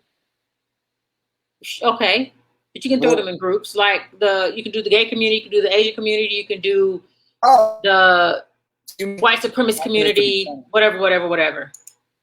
Okay, so I'll be honest. On some of them, I'll definitely say that I don't know. I'm not gonna ever sit back and act like I know everybody's just motivations. For white supremacist groups, it's kind of obvious. They have a goal that's directly opposed to ours. For a lot of different, and this is something that I've definitely brought up too. And some people are able to hear it and receive it, and other people aren't, and everything. But it's like I feel like a lot of times, like I was never a fan of the LGBTQ societies, like saying that like, oh, well, this is civil rights. And it's like, well, that's a very specific term that was created by very specific people for very specific reasons. And I like general this question right here. I'm sorry, this question right here. Why are we always I'm not saying this is not me saying I'm not saying patience. That's why I think I even almost said patience, and I like literally was like, no, I don't want to say patience because that's not it. I only think in strategy. So if your situation to get results in your situation or anybody's situation, if patience is the thing that you need, if that's the thing you need in that moment, then whatever. Do I think that's the thing that we always need? Hell no. Like, so that's why I was like, nah, that's not the word for it. But understanding your enemy or understanding the opposition and where they're really coming from and everything, it helps you to make more decisions about how you actually go towards things as opposed to just like, oh, they just hate us. That's too. Well, why aren't people understanding of us though? People are understanding of us. Oh, they don't have to be. And then they don't have to be, but we have to be understanding of other people for them to stand in solidarity with us.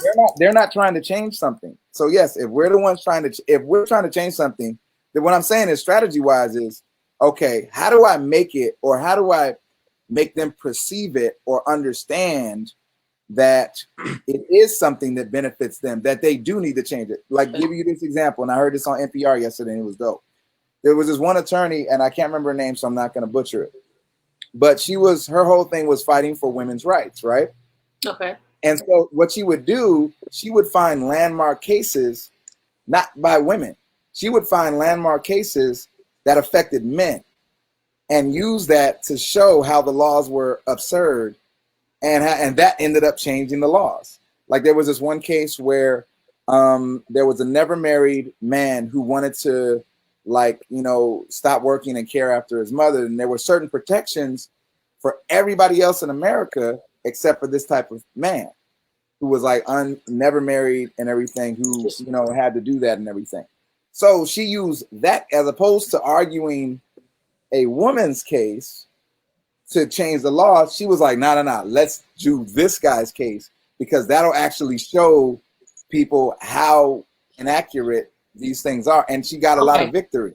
So it So do wasn't you just about understand going that there out are a and lot voting. of laws? You don't understand that there are a lot of laws and case studies, and Black people still are where we are. I get I what you're want to say, saying. I get what you're saying. Strategically, we have to strategize, but Go I ahead. So still don't what are you understand. saying is I what still are you don't saying is the understand why solution groups then? don't stand can, with Black people. And I say can, people don't stand with Black people because somebody has to be at the bottom. no, well, can I say this also? Can I add to that? I do agree with that too, Brandy. So let's talk fact. Asian people were used in this country in the earlier 19th century. They were paid terribly to build the railroad system. It's well documented that Asians were, their history with the white man in this country was not as bad as ours by any means. I Mhm. said that to say this: 100 years later, they know white people. They know what's going on. They know what's up. There are different Jewish people who were hated by the Klan, who were hated by Adolf Hitler. They know why the Confederate flag carrying folks hate them. Not only Jews and Asians, but homosexuals. They know. There is no secret that who our issue is. The reason that they won't stand in solidarity with Black people is because if they knock off the white man, who organically would be the person in this country who deserves more say so than anyone? We built it. Or who It's would all be on top then? who would be on top. We built it. It would be hard if the white man was diminished in his power and all his evils. They would have to trust that when we came to power, or that when, why did they fight Obama as an obstruction Congress? They would have to believe that we would not use the opportunity to only support Black people, to only support and push Black people. I think that's what the real fear is. The real fear is like, okay, when mom and dad leave the house, the older brother or sister is in charge, right? So if me and my oldest brother had a fight right before mom and dad went out on date night, I'm shaking in my boots because when they leave and they look and say, hey, Junior's in charge, Junior don't like me that much. You know what I mean? That's what the real issue is. They know what they know what's up. They don't they the reason they don't stand in solidarity with us is because they know we're next up. And they All don't right. want to deal with that. I don't know if it's that well Comments? thought out. Not. I'm not. This is not me saying that you're wrong. I'm just saying that, like, subconsciously, do I think that's a thing? Absolutely. Do I think that people are consciously thinking of this like in that manner, like actually having that train of thought consciously? No, that's just way too. Because when we talk about these things, we're not just talking about the maybe elite minds of groups. We're just talking about also just the everyday people who are just like, hey, I'm upset about this, or I'm not upset about, or I'm going to support this, or I'm not going to support this, or I'm going to argue with my relatives on Facebook and over a Thanksgiving meal or not. And it's either they have knowledge and they relate to it, or going back to something we talked about a little bit, before, they empathize with it. If people don't see themselves in the struggle, it's harder for them to actually, care and whatnot. Like something that I've talked about before. I actually wrote a song about this, which I hate writing songs about, any type of negative stuff and everything, but it was an honest song that came out. It was just like, oh, when like cops like, stop us and everything, like they don't even see us as like humans Right. and whatnot. They see us as these like other things and whatnot. Because if they like, you know, they didn't grow up like seeing, and it's messed up and it's sad, but when they look at maybe somebody's white, they're like, oh, that reminds me of my cousin, or oh, that reminds me of this, that, and the other. And so, what I've always said was that is like a lot of them, they talk about they want change. It's like, well, first you have to understand that there's going to be an implicit bias, period. Mm-hmm. And then actually like, okay, what do you do to actually go against that implicit bias? Like, but people don't even admit it is that. They're like, nah, we're good. It's like, no, you're not. Like you absolutely think about these people as being others, as being less than, and you treat them as such. And even if statistically for some socioeconomic area they were put there usually most of the time because of legacy bills that were built into this country. Like stuff didn't just happen, you know? So it's like there's a whole thing. Like I love when you or anybody talks about redlining. Usually that's and I think I said this before. Like if somebody doesn't basically understand redlining, I won't even talk about racial issues with them. It's like there is just go to Google for 20 minutes at least, please. If you don't understand that or know that it was a thing and how that could affect the things that you see today, and you're just like, wow, black people seem to be at the bottom. Duh, yeah. Have you ever had a government actually come against you? Like, you know, and stay against you. And stay against you. Like you haven't had that kind of heat on your back. Like it was a different situation for black people and whatnot. So, you know, I'll go back to what I said. Like, I don't know every specific group and why, you know. Well, if we did that, we'd be here all day. Yeah, exactly. You know, but I feel like it's overall. I ultimately feel like it's easier for people to fight for themselves than to like fight for others.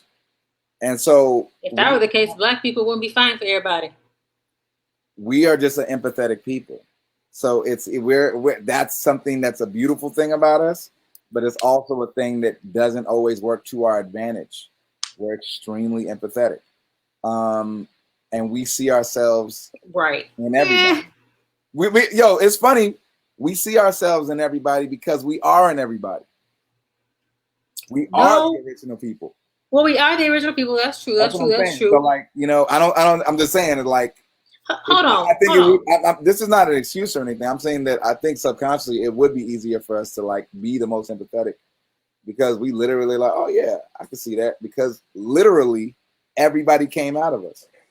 Black shit. Go ahead.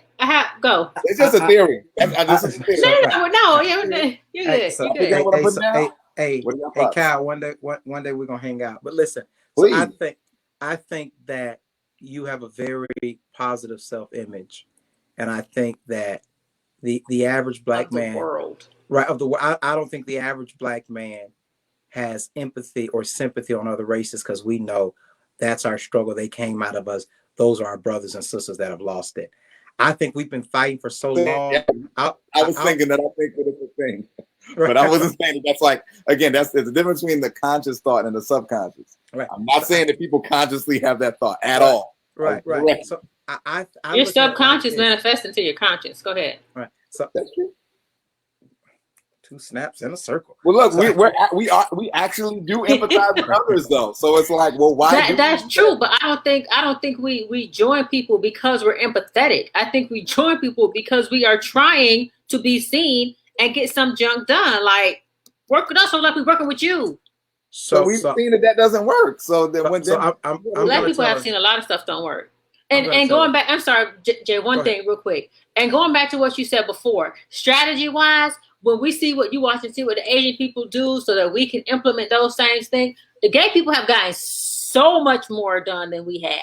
And we still haven't followed their thingamabobber. We still haven't followed their strategy. They are getting stuff done by the pound. Yeah, I that is something I've definitely. And they're using the civil rights movement to do that. They're using civil rights to get that done. Yeah, now that was. Let me tell you how crazy. I'm sorry. Go ahead, Jay. Let me tell you how crazy that is. About that all day. The lesbian gay movement is so strong that they've convinced people to call they're gonna get in. I'm gonna get in trouble. They've convinced people get in trouble. to literally call men who were born with all men parts women, and be fine if you don't refer to them as women. Even though Bruce got Woman of the Year from ESPN and not only that, wasn't it? It's so insult. What does that say about a country where it's easier for a man to be a woman than for a black person to be a human? I mean, like Jesus, like that says a lot about where we are. And I think the reason that we're more giving and more helpful when we are, because let's be honest, sometimes I feel like it is what it is when they get it. You know what I mean? And that's just honest. But I think the reason, if there is a nurturing, I think that goes back to who we are.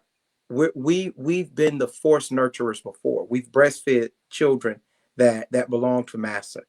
But go further back. Go further back. It took a we village fed to them. raise a child. We Right. were nurturers from the Right. village. So I think that's why you know, I hear my dad say stuff like, you know, they could always come over to our side of the tracks and play. And it was okay. And we are an But inclusive we group. knew that we could not go to their side of the track and play. Right. I think we've always been like, okay, we still can't. You know, it is what it is. You know, and I think it's sad. And this conversation is so. I know it wasn't meant to have this effect. I think it does sober you a little bit with all the success and vision and stuff you have. It does sober you to let you know we're still in a pretty jacked up place. I mean, yeah, like you know, not to. I try not to be like down and everything about it and whatnot. Because I'll be honest, and this is not one of those post-racial combos at all. Because I be wanting to fight people. But you know, I am thankful that I'm alive now. I don't want my granddad's struggles at all. I'm not going to act like they would be wrong to say that, like, oh, we got the same struggle. Right, no, we right, don't. Right, no, right. Say that like, real quick. No, we don't. Let me know. Like, yo, things are on again. When you look at things, it's like moment to moment. It seems that's real. When I don't want them struggles. And you like, hold up. Nah, I'll take this struggle. I'll take this struggle all day. I ain't where I want to be, but I ain't where I used to be, Jesus. My granddad and my dad's lives were tragic, man. I'd be like, they be telling me stories. I'm like, ew, no, right, I'm good. So I think the thing is, like, you know, we just want change to happen faster, and we're not gonna stop until it is a thing. But in the meantime, again, like as my African friends have been showing me, not by words, but by action, yo, get yourself established, get your kids established, get your community established. Then people might not like you for another 100 or 200 years. What you gonna do? You gonna be fine another 100, 200 years? Or in that time frame, are you gonna have built something, like you said, JB, a country within a country, to where, okay, cool, I don't have to rely on you. And that's the one thing that, like, a lot of people do. That, look, we can talk about how people don't, you know, support us and everything, but we also have to look, like you're saying, look at strategies and then implement them. There is nothing stopping us from doing now, today, right. Not Tulsa, not Tulsa. Don't, y'all was about to take me to Gap Street. Not Gap Street, but y'all know what I mean. Greenwood, it's okay. Yeah, thank you. The Gap band, but no, it is the project. The Gap stands for that area. Actually, Gap stands for that area. Because I know that you guys would know that, but we don't want to just assume information. So, right. But yeah, so today it's like, okay, we can do this stuff. We have information. Let's start implementing. And we are. And I don't want to make it this thing like we're not already implementing, because we are. Stuff is happening.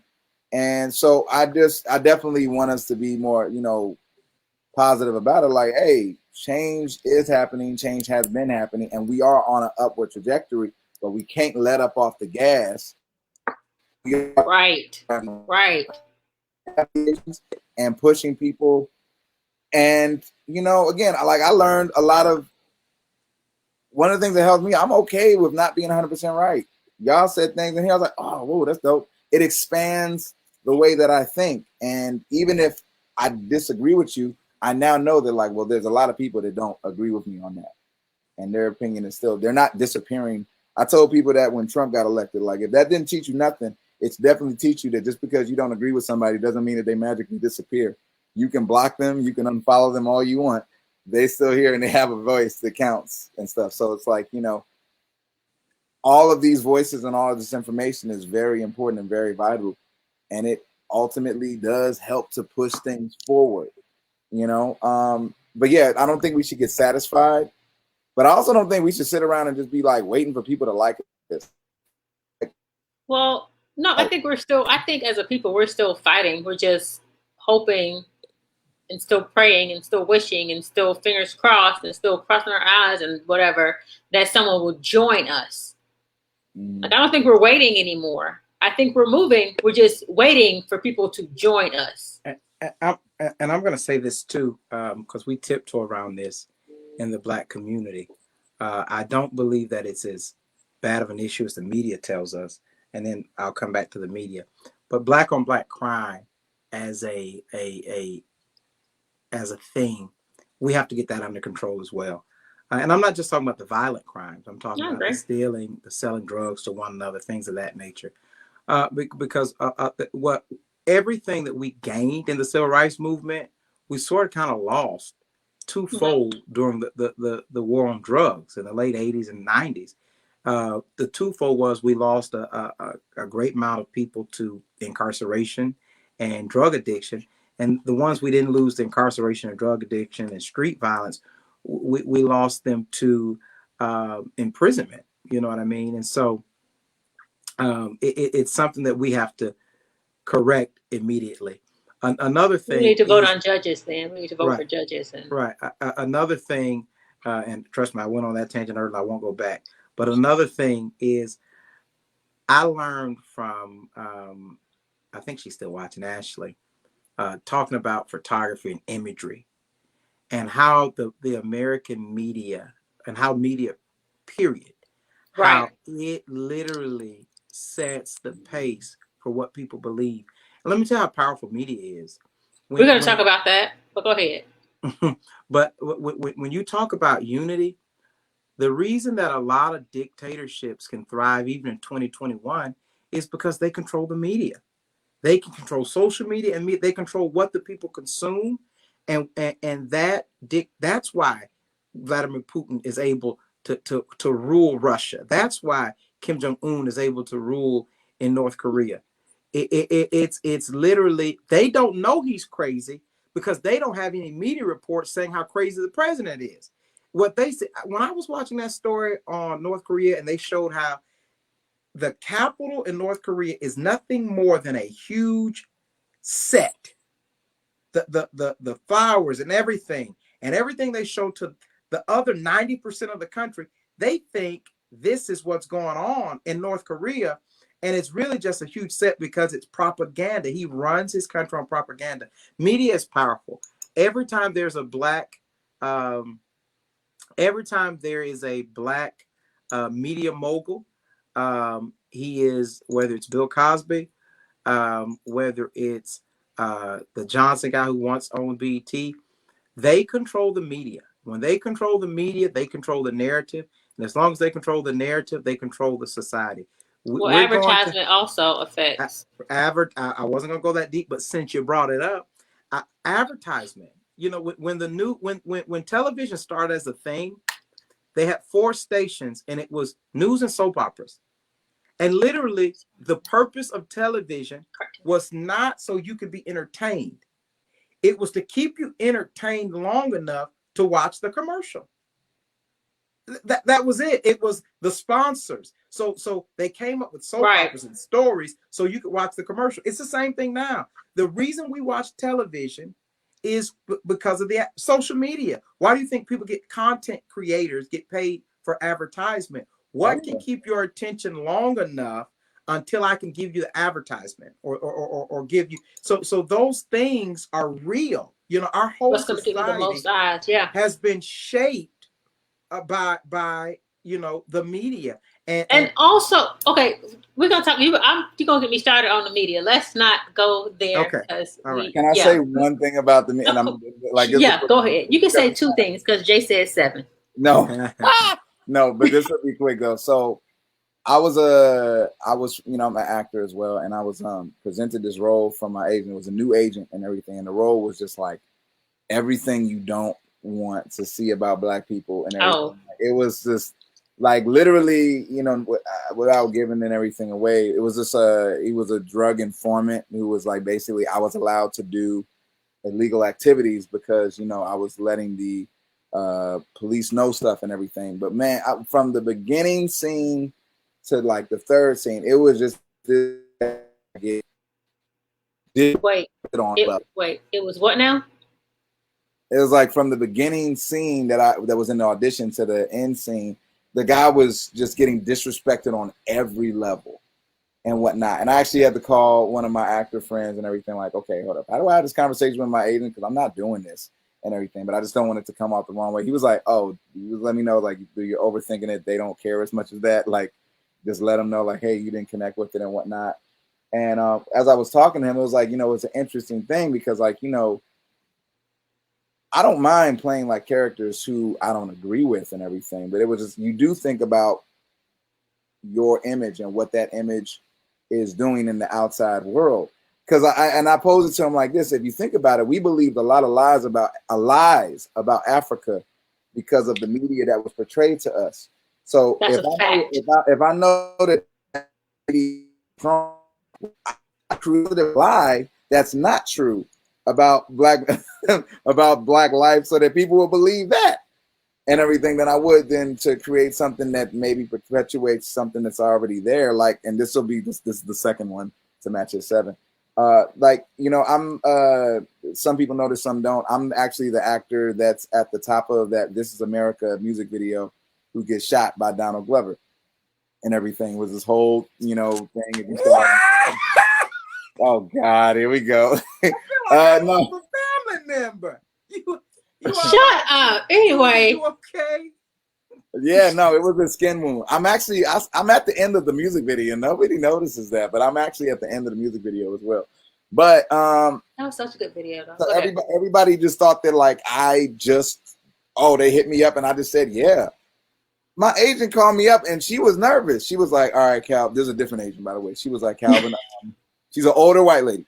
It's like, Calvin, so I have this audition and I'm a little bit, it's very violent. It's very violent. And I was like, she was him hawing and he hoeing around this thing.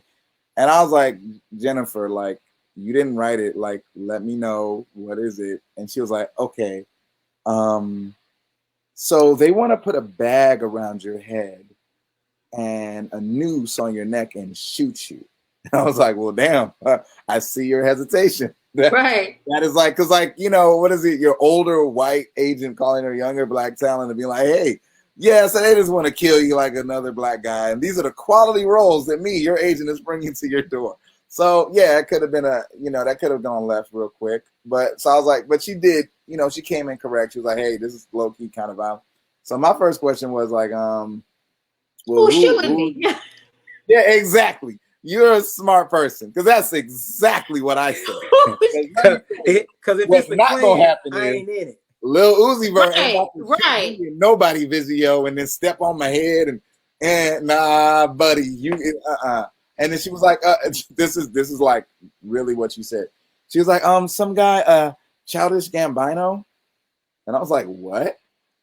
I was like, so I'm thinking it's like a Weird Al Yankovic cover band of Donald Glover or something. I was like, do you mean Childish Gambino or Donald Glover? It's like, oh yeah, because she don't know nothing about nobody's rap.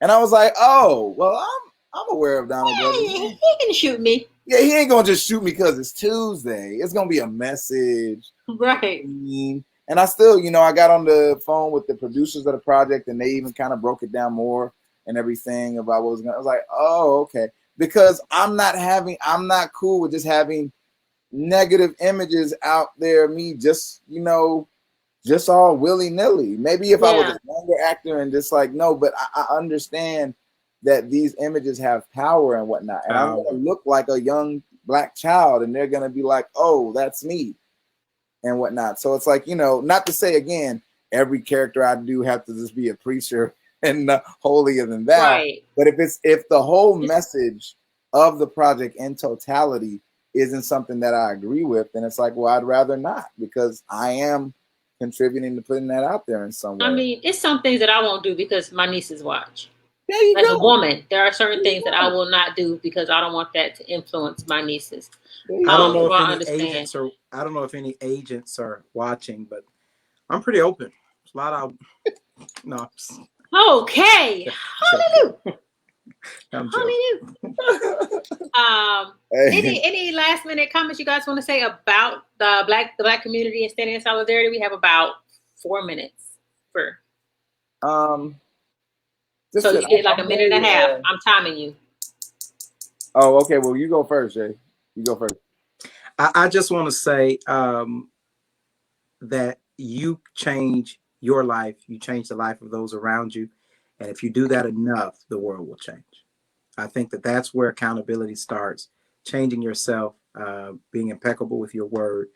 And eventually, I'm telling you, they can't hide things like they used to. The internet and Google and social media and recording phone calls and video recording police stops.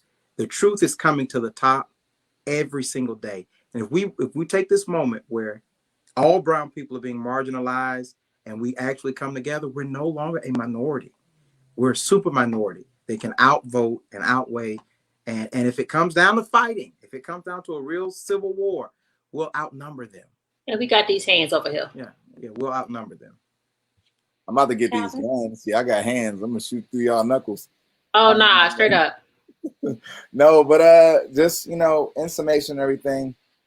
I think that not being scared to have conversations, to hold people accountable. If we're any family becomes a family because they had some real conversations and they went through some real stuff.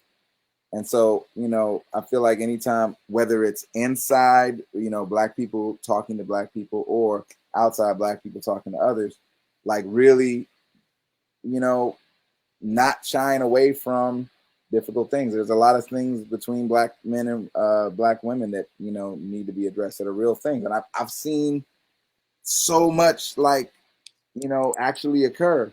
And maybe the last 5 years,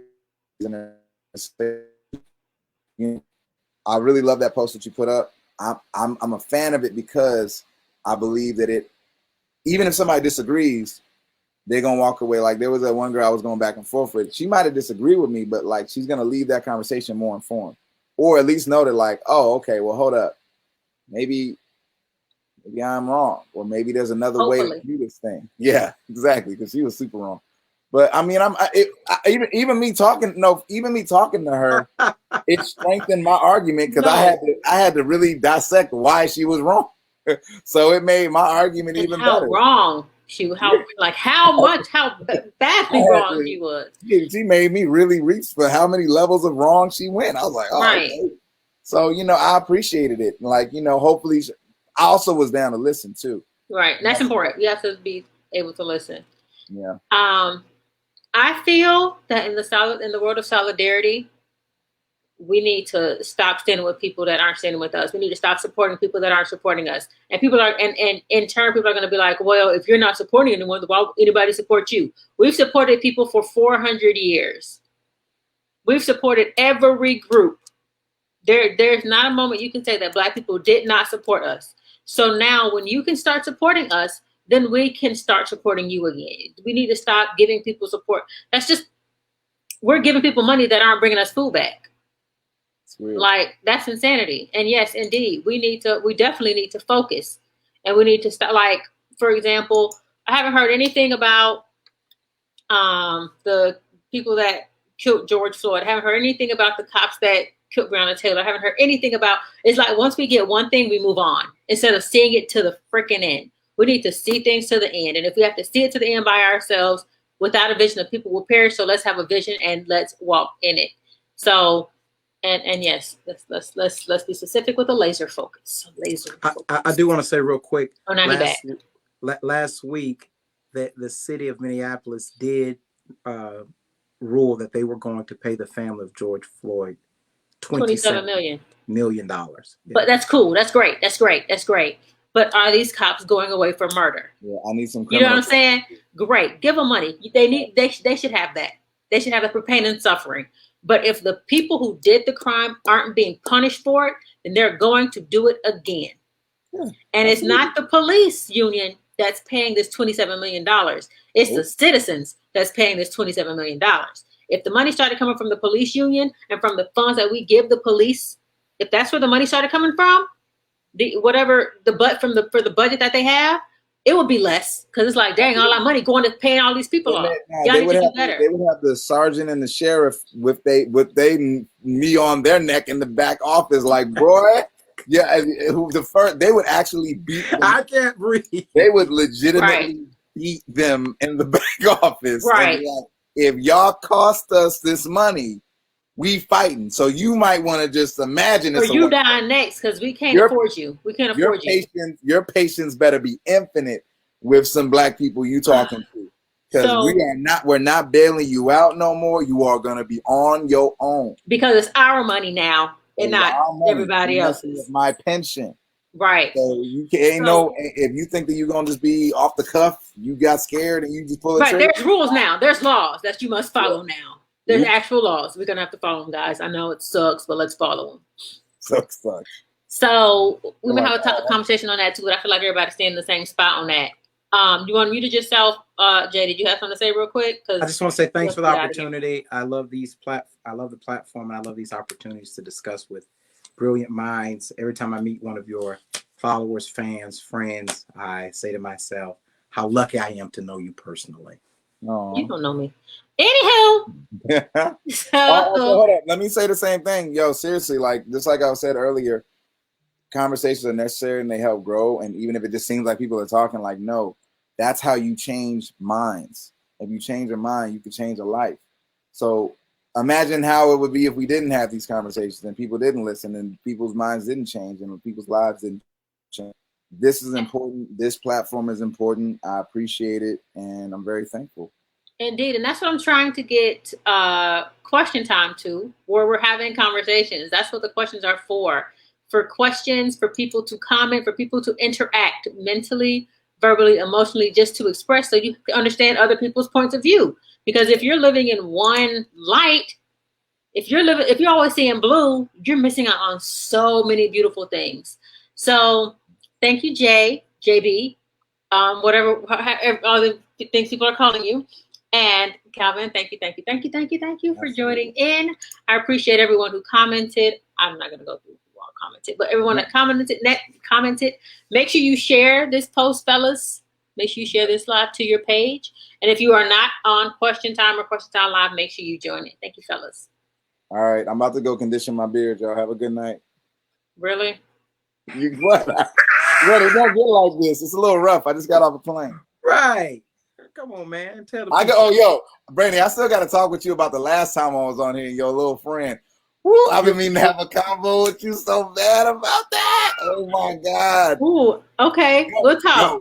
I don't disrespect people online. No, we're going to talk. We're going to talk offline. We're going to talk offline. Right, this sounds interesting. Y'all call me three-way. Okay, no. So again, I thank you all for joining us today. We're talking about the Black community, standing in solidarity. Hope you got something from it. Hope we gave you some insight on how the Black community thinks and why we feel the Black community, other communities aren't in solidarity with us or don't stand in solidarity with us, and why we do with other communities. Keep the conversation going in the comments. Make sure you share this post to your page. Have a conversation on your page with your friends about what they think about the solidarity between different intergroups, so that we can all understand and all develop an understanding for each other and with each other. Let's get to the table. Let's talk about it, and let's figure this thing out together.